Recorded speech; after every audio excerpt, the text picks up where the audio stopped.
Um dia eu voarei,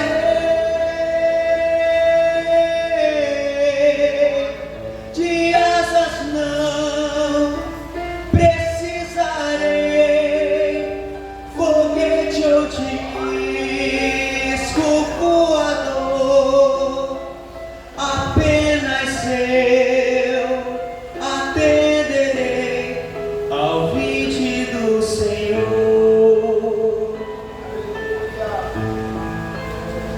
E a força que atrai a mim é forte, não vacilarei, ouvindo eu Jesus chamar, responderei.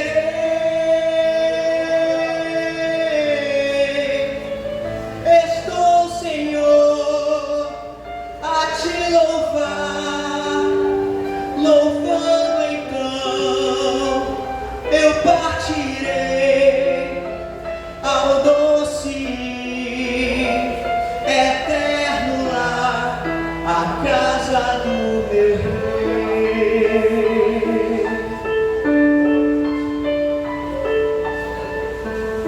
Glória a Deus, o Senhor Jesus está vindo, aleluia.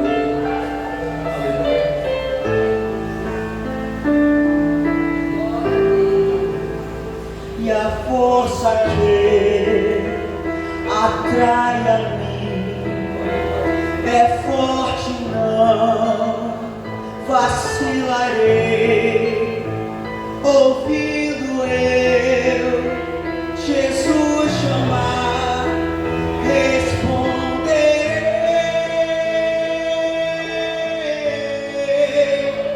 Estou, Senhor, a te louvar, louvando então eu partirei ao doce eterno lar, a casa do meu Rei. E a gravidade eu vencerei, e face a face eu verei a Jeová.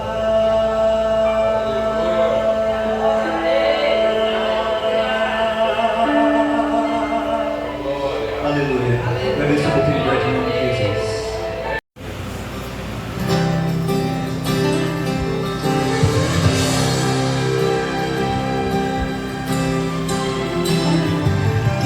A plenitude desta terra e todos que habitam nela são do Rei.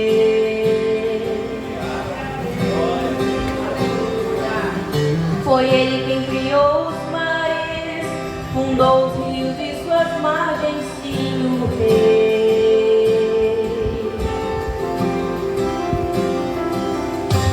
Quem terá a honra de subir a Ele? E quem conhecerá sua morada? Aquele que anunciar, as mãos do coração guardar, será parte da geração que face a face o verá.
Eu gostaria de cantar o hino da harpa de número 525. Já refúgio a glória eterna de Jesus, o Rei dos Reis. Breve os reinos deste mundo seguirão as suas leis, os sinais da sua vinda, mas se mostram cada vez.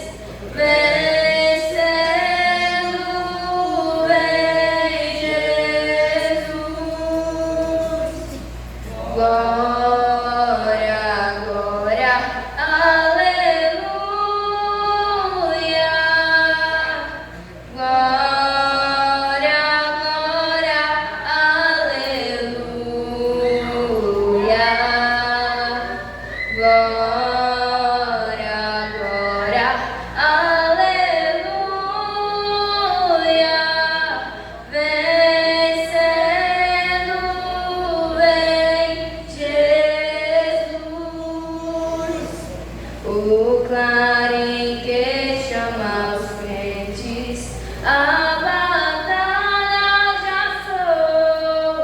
Cristo à frente do seu povo, multidão já conquistou. O inimigo em retirada, seu furor já demonstrou.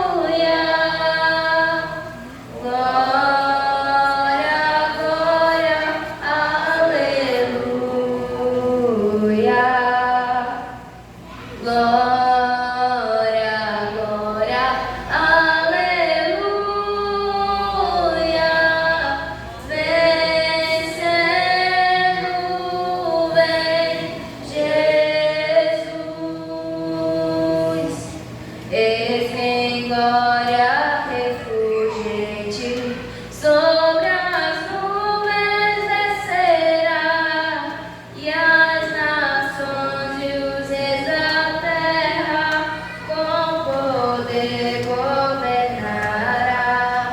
Sim, em paz e santidade toda a terra regerá.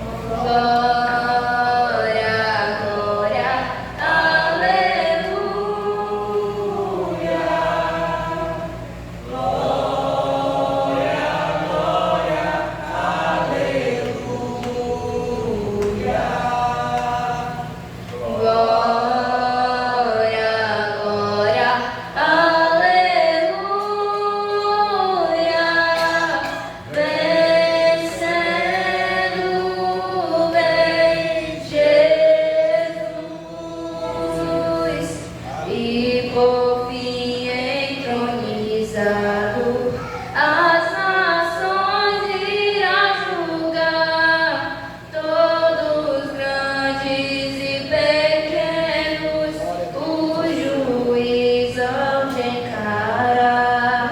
Os gemidos triunfantes lá no céu irão cantar. Venceu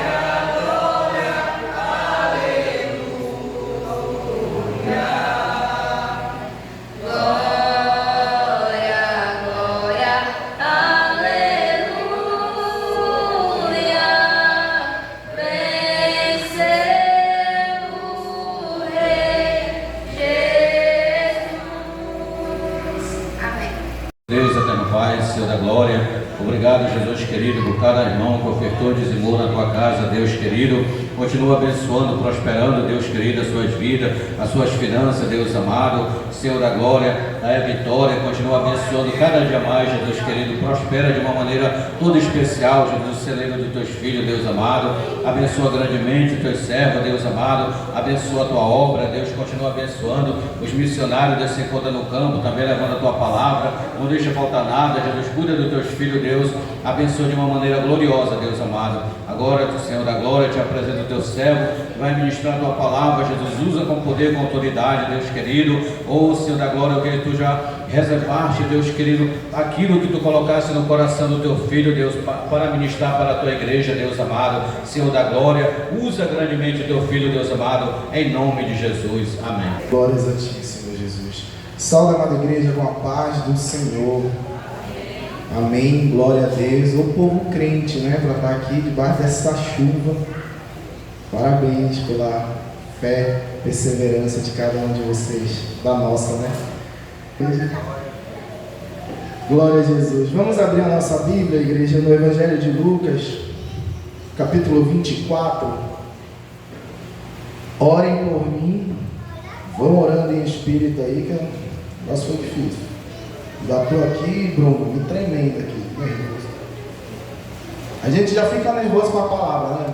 Pregar aqui, pregar para essa igreja com um monte de pregador, um monte de pregadora já é difícil. Aí depois de toda essa luta aí, glória a Jesus. Evangelho de Lucas, capítulo 24, a partir do verso 13. Nós vamos ler do 13 até o 32. Então se preparem para ler bastante. Glória a Deus. Amém. Amém. Glória a Deus. E eis que no mesmo dia iam 2 deles para uma aldeia que distava de Jerusalém 60 estádios. Aproximadamente isso significa 11 quilômetros, cujo nome era Emaús.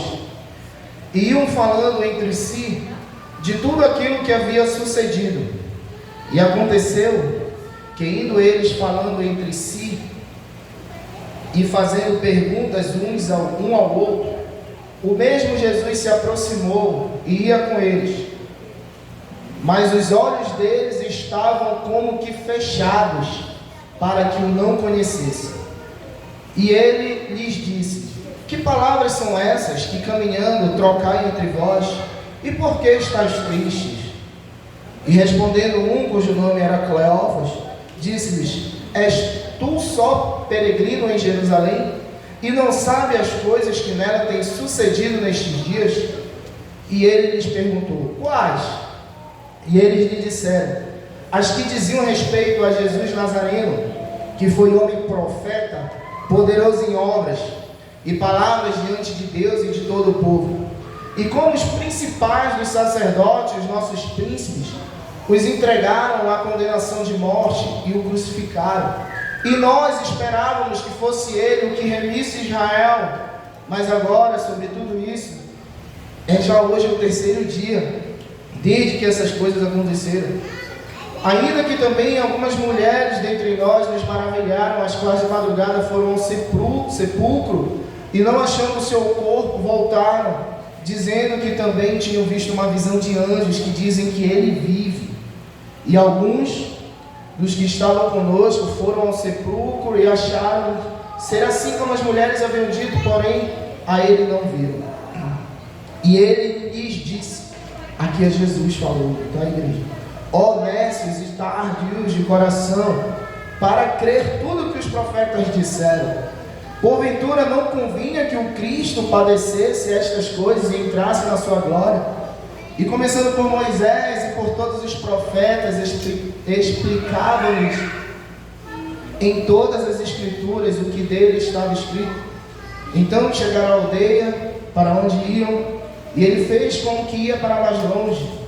E eles os constrangeram, dizendo: fica conosco, porque já é tarde e já declinou o dia. E entrou para ficar com eles. E aconteceu que, estando com eles à mesa, tomando o pão, o abençoou, partiu e lhe deu, Abriram-se-lhes então os olhos e o conheceram, mas ele desapareceu-lhes. Verso 32. E disseram um para o outro: porventura não ardia em nós o nosso coração quando pelo caminho nos falava e quando nos abria as Escrituras? Amém e amém. Glórias a Ti. Irmãos, igreja,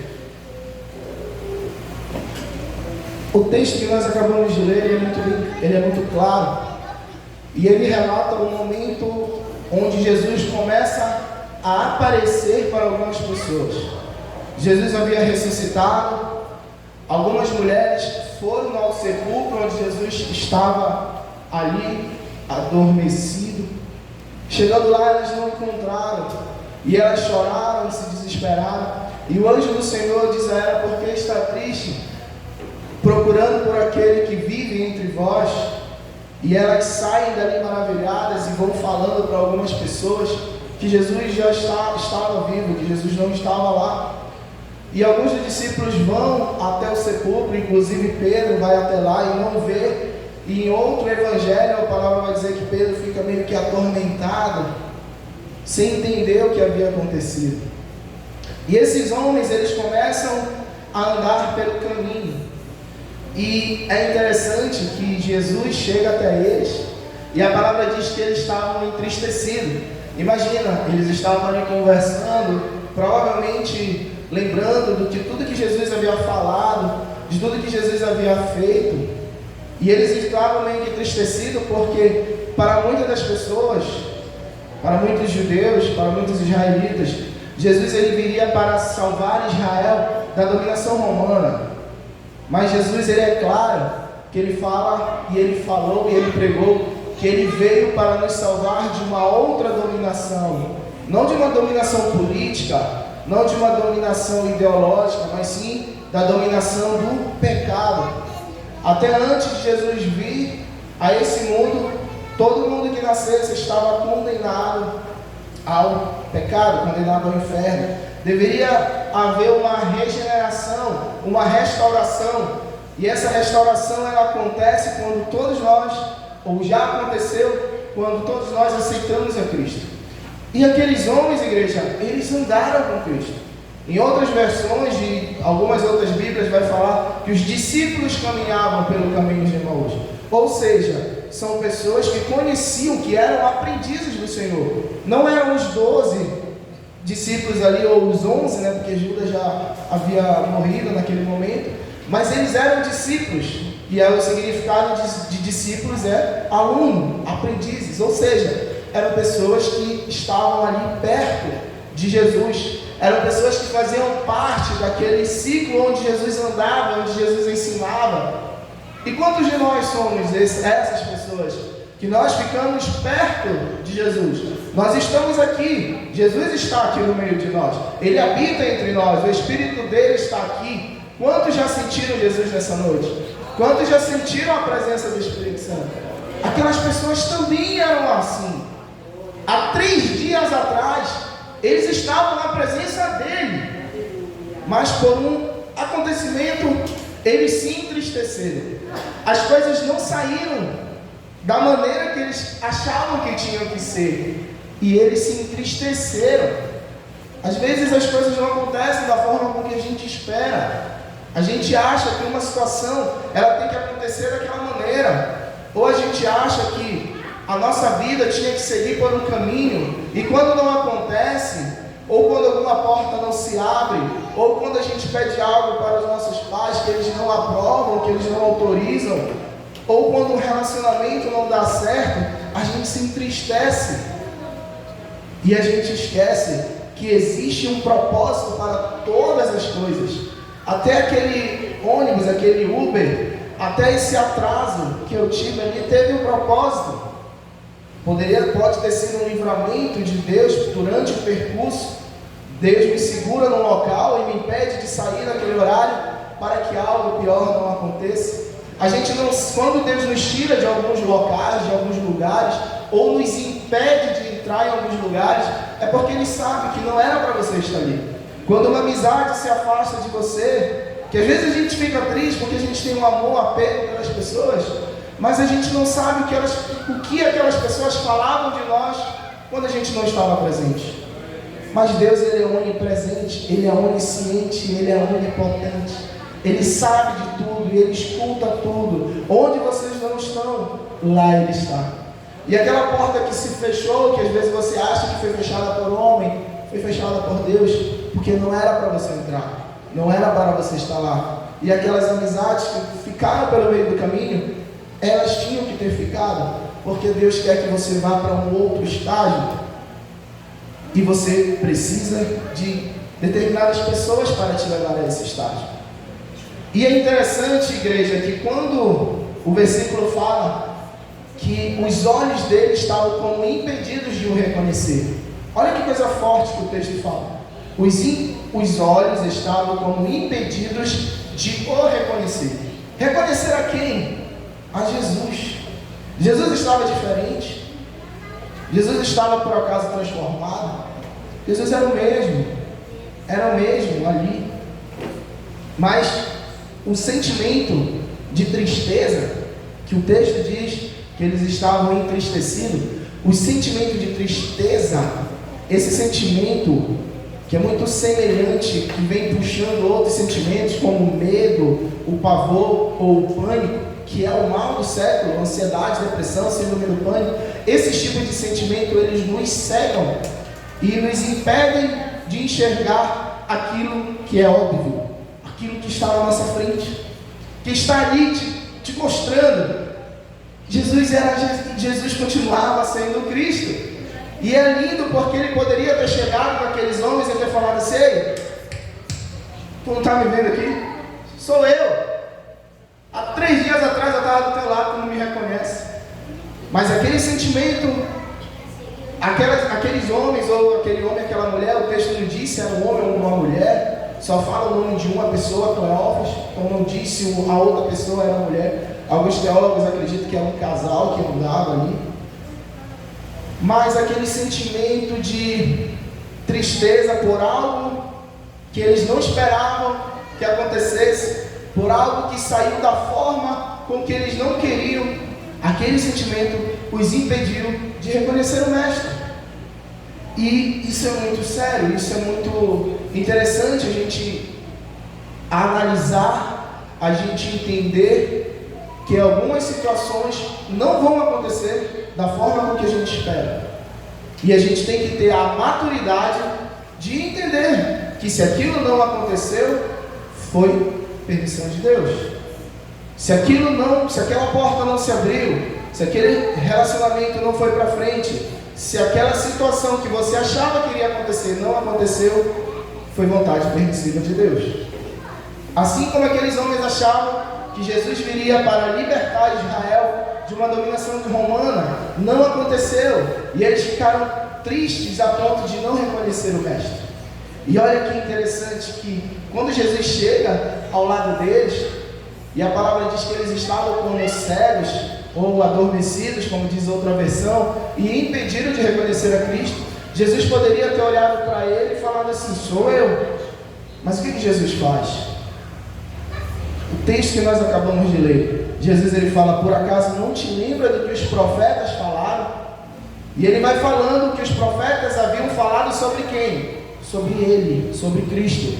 Então o próprio Jesus, ao invés de falar eu sou Cristo, o próprio Jesus vai citando as Escrituras, ele cita a palavra para que aqueles homens ou aquele casal reconhecessem a ele. E isso tem acontecido dentro de muitas igrejas. Jesus habita no meio de nós, Jesus está aqui no meio de nós, então nós estamos tendo contato com ele, mas nós estamos com os olhos fechados. Por quê? Falta de palavra, falta de leitura da palavra de Deus. Jesus, ao invés dele falar eu sou Cristo, ao invés dele chegar com aqueles 12 e falar sou eu, não, ele começa a discorrer na palavra, nas Escrituras, e ele vai falando profeta por profeta. Então, meninos, meninas, não deixem de ler a palavra, Não é porque nós estamos todo culto aqui, escola dominical, oração, ensaios, mas não deixem de se firmar na palavra. A palavra, ela vai ser a tua fortaleza, a tua rocha. É ela que vai te segurar nos dias de tempestade, nos dias que chegarem, os dias maus, porque eles vão chegar. Eles vão chegar. Você vai ter decepção, vocês vão passar por momentos de provação, vocês vão passar por momentos de luta, desânimo, perseguição ou perseguições, que serão mais de umas. Mas se vocês estiverem firmados na palavra, vocês vão entender que há um propósito debaixo do céu para todas as coisas. E isso não vai abalar vocês. Porque vocês sabem que aqui, como a palavra diz, nós somos peregrinos e forasteiros nesse local. Então, por mais do que aconteça, a menor parte do nosso tempo será aqui nessa terra. A menor parte será vivida aqui. A maior parte, ela é onde? Ela é na eternidade ao lado dele. Então, tendem bom ânimos. Ele veio, mas ele venceu esse mundo. Então o texto vai falar: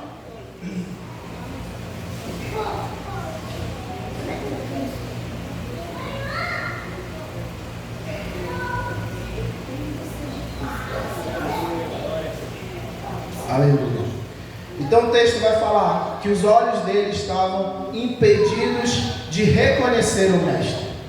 E isso nos leva a alguns questionamentos e a alguns pensamentos que acontecem no nosso dia a dia, na nossa vida, na nossa escola. Quantos de nós, nós que já temos uma idade mais avançada, né? Quantos de nós a gente lembra da nossa infância ou da nossa adolescência, quando a gente queria fazer alguma coisa e os nossos pais impediam de fazer? Olha, não faz isso não é certo para ti, não vai por esse caminho, não faz assim. Aí a gente fala aquela palavrinha: mas os meus amigos vão, não vai para essa festa, que isso não é para ti. Não, mas todo mundo da minha escola vai. O que a mamãe fala? Você o quê? Você não é todo mundo, né? Você não é todo mundo. Quantas vezes eu ouvi essa frase da minha mãe? Você não é todo mundo. Se o menino se jogar na ponte, tu vai se jogar também? Se o menino se jogar na frente do caminhão, tu vai se jogar também? São coisas que todo pai e mãe fala. Por quê? Porque, de fato, você não é todo mundo. O que a palavra fala sobre vocês? Sobre nós?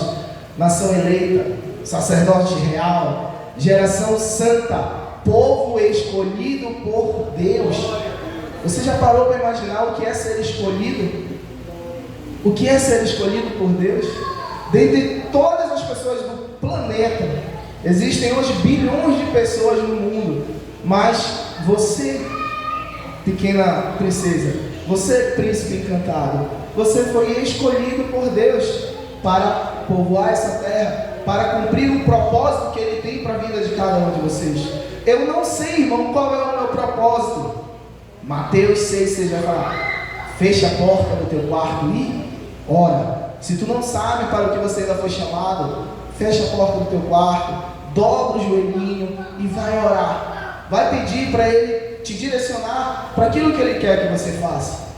Mas não cometa o erro que esse casal, que essas pessoas aqui no texto cometeram, de uma situação que eles acharam não estar correta, de uma situação que por determinado momento eles acharam que tinha saído do controle. Nossa, Jesus morreu.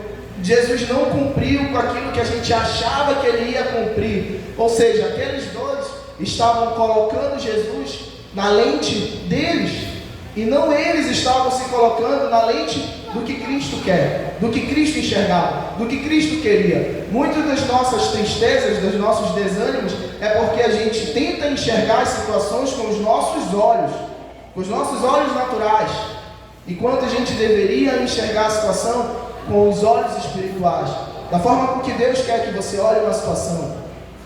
Ao se deparar com uma situação: papai não deixou, você não é todo mundo, em vez de você resmungar ou reclamar, ou ficar com raiva de papai e mamãe, faça a pergunta: o que Jesus faria? O que Jesus faria? Se toda vez que você estiver numa situação em que você está num dilema entre reclamar, resmungar, ficar com raiva ou qualquer outra situação, pergunte para você mesmo: o que Jesus faria? eu garanto para vocês que 100% isso vai impedir que 100% de problemas aconteçam na vida de vocês. Por quê? Porque você está olhando a vida com os olhos de Cristo. Você não está mais olhando com os seus olhos. Quando você olha com os seus olhos naturais, que é o que está na sua carne, nessa nossa carne velha aqui, você vai tomar suas decisões com a força da sua carne. E a palavra diz: maldito o homem que acredita na força do seu próprio braço, ou seja, que toma suas decisões com a sua própria carne, ou com o seu próprio entendimento, ou com o seu próprio pensamento. Então, pergunte o que Jesus faria, e você vai começar a enxergar com os olhos espirituais. Agora, crianças, nada disso vai adiantar se você não estiver firmado na palavra. Jesus poderia ter falado para aqueles dois: olhe para mim, sou eu, o Jesus, o ressurreto, sou eu, estou aqui, estou andando no meio de vós. Mas o que ele falou? Lembre-se dos profetas. Ele usou a palavra. E isso não aconteceu somente naquele momento. O que aconteceu quando Jesus foi tentado no deserto? Quando Satanás fica ali falando com ele: faça isso. Jesus fala o quê? Jesus não tinha autoridade, pastor, suficiente para dar uma ordem para Satanás. Ele é o próprio Deus. O que João fala? No princípio era o verbo, e o verbo era Deus, e o verbo se fez carne e habitou entre nós. Ou seja, Jesus e Deus são a mesma pessoa. Então ele tem e tinha autoridade suficiente para dar uma ordem para Satanás: ei, sai daqui, vai-te embora para lá, coisa ruim. Mas aí o que ele fala? Ele usa a palavra. E também está escrito, assim também está escrito. Jesus usava a palavra para qualquer situação. E não só a palavra, também a oração. Quando você vai lendo os evangelhos, quando você vai estudando os evangelhos mais profundamente, você vai vendo que a todo momento Jesus se retirava para orar. Antes de qualquer decisão ele ia orar. Antes de escolher os 12, ele se retirou para orar. Antes de começar o seu ministério, ele ficou 40 dias em oração e jejum para se preparar para o ministério de 3 anos. 40 dias se preparando arduamente. Fora os outros 30, né, pastor? Que ele foi se preparando. Então, às vezes a gente acha que já está pronto para o nosso ministério. Eu sei cantar, então eu já vou cantar, não preciso mais orar, não preciso mais jejuar. Eu quero pregar, então não vou mais ler a palavra, não preciso, porque eu tenho uma boa eloquência, eu tenho uma boa oratória. Se o próprio Jesus se preparou ali, tantos anos, tantos dias de jejum, oração, para se preparar para tudo aquilo que viria pela frente, quantos outros personagens bíblicos a gente vai lendo que também se preparou. Quando você vai ler a história de Davi, quando Davi ele é ungido rei de Israel, o que Davi faz logo em seguida? Alguém lembra? Escola Bíblica Dominical. Hein? Ele volta para cuidar das ovelhas do seu pai. Ele não vai para o castelo, ele não vai para o palácio, pastor. Ele é ungido rei. O profeta Samuel volta aos afazeres dele. E Davi continua servindo as ovelhas do seu pai. Ele continua fazendo aquilo que ele fazia. Só que ele fazia onde? Lá cuidando do campo, lá no secreto. Ele ia naquele momento criando raízes com Deus. Ali que ele ia desenvolvendo tudo aquilo que ele ia precisar, Bruno, para todos os anos que ele teve de reinado pela frente. E até hoje é o homem considerado o maior rei de Israel. Se você for ver a história política de Israel, durante o reinado de Davi, não teve outro homem que fez tantos avanços quanto o rei. O seu filho, Salomão, também fez muitos avanços, mas Davi foi o homem que mais fez avanços. Pelo homem? Não. Foi pelo secreto, pelo tempo de intimidade que Davi tinha com Deus. Muitos outros profetas, muitos outros homens da Bíblia, nós vamos ver que eles não ficaram prontos do dia para a noite. Vá ver a história de Moisés, o tempo de preparo que aquele homem teve para assumir o propósito que Deus o chamou. Mas quando Moisés é chamado, onde ele estava? Mais uma pergunta de escola bíblica dominical. Onde Moisés estava quando foi chamado por Deus? servindo o seu sogro. Então, olha que semelhança tem. Davi serviu seu pai, Moisés serviu o seu sogro, estava lá cuidando das ovelhas do seu sogro.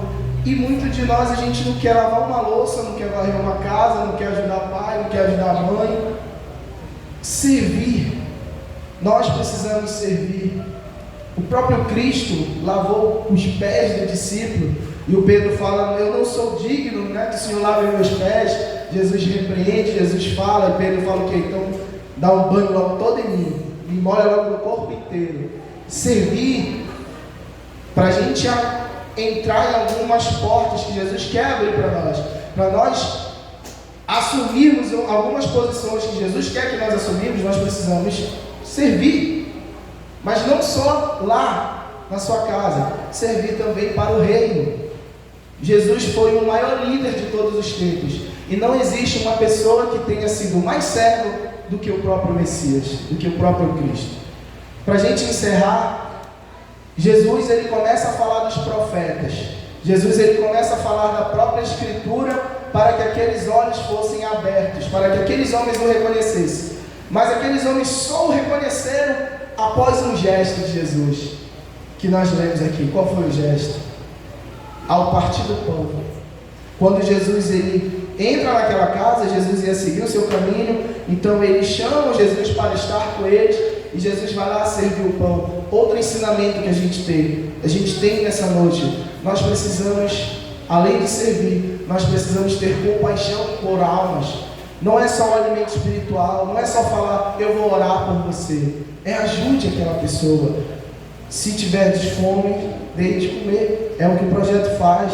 Quantos jovens e adolescentes ainda não foram com o projeto Pão da Vida? Se você ainda não for, vá. Convide o seu pai, convide a sua mãe, convide um amigo para ir junto, se você tiver vergonha de ir. Convide alguém, mas vá. Quando Jesus serve aquelas pessoas, quando Jesus, ao partir do pão, os olhos se abrem e eles reconhecem a Cristo. Então olha que coisa linda. Jesus estava do lado deles, pastor. Jesus usava as palavras, usou os profetas para lembrá-lo, para falar sobre o que iria acontecer com Jesus. Mas foi ao partir do pão que os olhos foram abertos. Então, a partir daquele momento de uma servidão, a partir daquele momento que Jesus serve, que Jesus ajuda, que Jesus faz algo para eles, os olhos se abriram. Então, essa palavra me ensinou muito a respeito sobre servidão, sobre a respeito de ler a palavra de Deus, de cada vez mais se firmar. Jesus habita aqui no meio dessa igreja, mas se você não tiver uma vida de leitura com a palavra de Deus, você não vai conseguir enxergá-lo, você não vai conseguir criar intimidade com Ele. Você vai ter culto após culto, onde você vai ter momentos ali de emoções, onde você sente o Espírito Santo, onde você chora, onde você tem um certo arrepio, mas aquilo logo se passa. Hoje a gente vive num mundo assim, de inconstâncias. Hoje eu estou bem, hoje eu estou mal, hoje eu estou bem, hoje eu estou mal. E a gente precisa manter a constância. E é só a palavra que vai nos dar essa constância, porque é ela que vai te ensinar que existem dias ruins e ruins, mas quando você está firmado nela, você vai entender que existe um propósito para todas as coisas debaixo do céu. Amém? Quem crê nessa palavra? Glória a Deus. Fiquem de pé. Vamos orar. Nós vamos cantar o Senhor. Gostaria de pedir para a igreja ficar de pé junto comigo. Quem souber esse louvor, nós possamos juntos adorarmos. Aquele que é digno de toda a honra e toda a glória.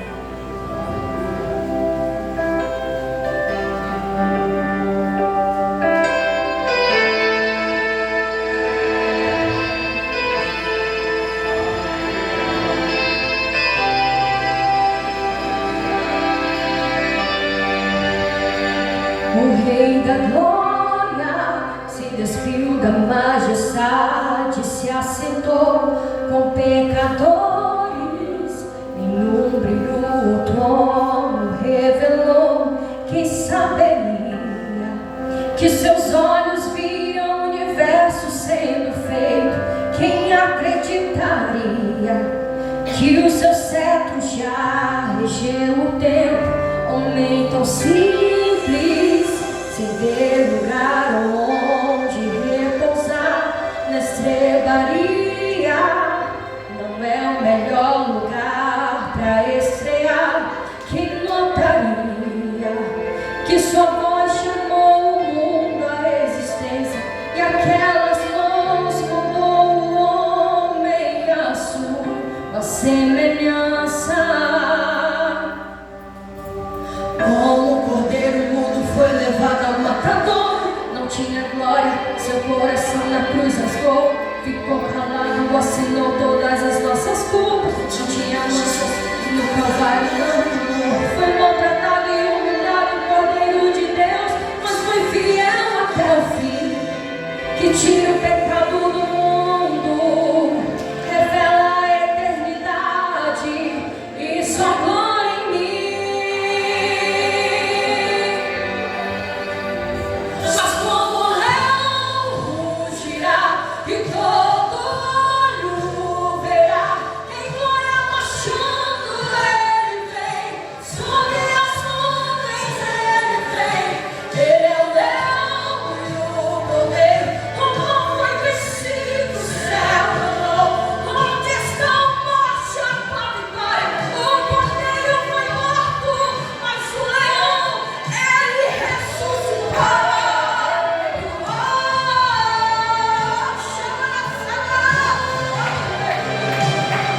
Ele ressuscitou. Obrigado, Senhor.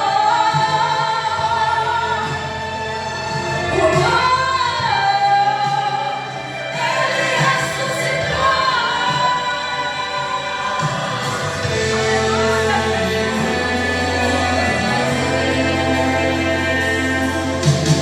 Como o cordeiro que foi levado ao matador, não tinha glória, seu coração na cruz rasgou, ficou calado, assinou todas as nossas culpas, não tinha manchas no Calvário, não reclamou, foi maltratado e humilhado, o cordeiro de Deus, mas foi fiel até o fim, que tira o pecado do mundo, revela a eternidade e sua glória em mim. Mas como o leão rugirá e todo olho verá, em glória marchando ele vem, sobre as nuvens ele vem. Ele é o leão e o cordeiro, o amor foi vencido, o céu amou, onde está a morte, a vitória. O cordeiro foi morto, mas o leão ressuscitou.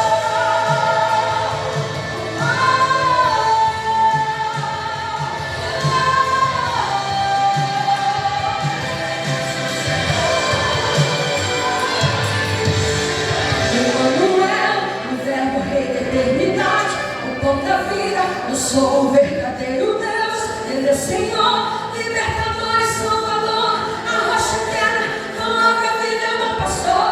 Jeová Nissi, Jeová Rafa, Jeová Shalom, Deus Adonai, Kadosh El Elion, Jeová Jireh, tu Elohim, Deus Shaddai, Jeová Shammah, com toda a glória eu adorai. Emmanuel, o verbo rei da eternidade, o pão da vida, eu sou o verdadeiro Deus. Ele é Senhor, libertador e salvador, a rocha eterna, palavra, vida, meu pastor. Jeová Nissi, Jeová Rafa, Jeová Shalom, Deus Adonai, El Elion.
Deus, que louvor! A igreja já estava com saudade de você, irmã Adriana.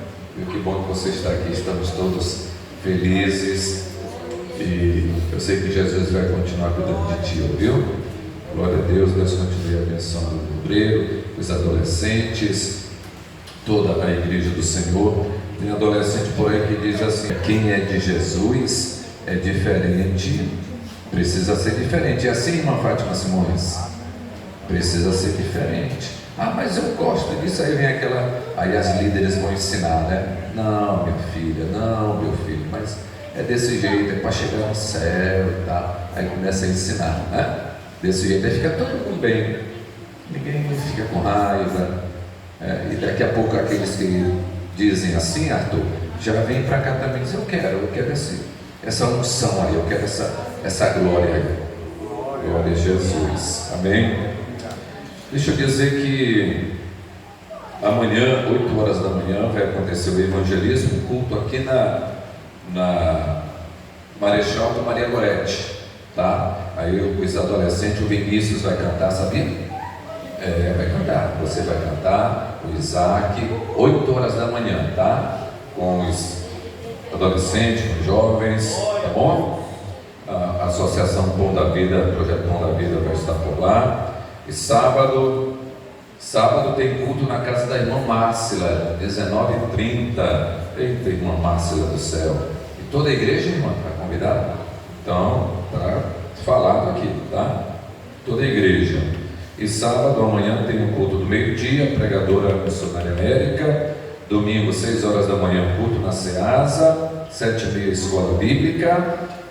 E depois da escola bíblica, tem um culto aqui na esquina. Ou igreja que não para, hein? Obreiro Raimundo. Mas missões é isso aí, tá? Nós estamos fazendo missões. E à noite, o culto dirigido pelos jovens. Os jovens de até 150 anos, né? Todos aqui celebrando ao Senhor. Amém, igreja? Amém. Que todos tenham uma excelente noite, um excelente final de semana. Voltem em paz e em segurança ao vosso lar. Estenda sua mão assim, por favor.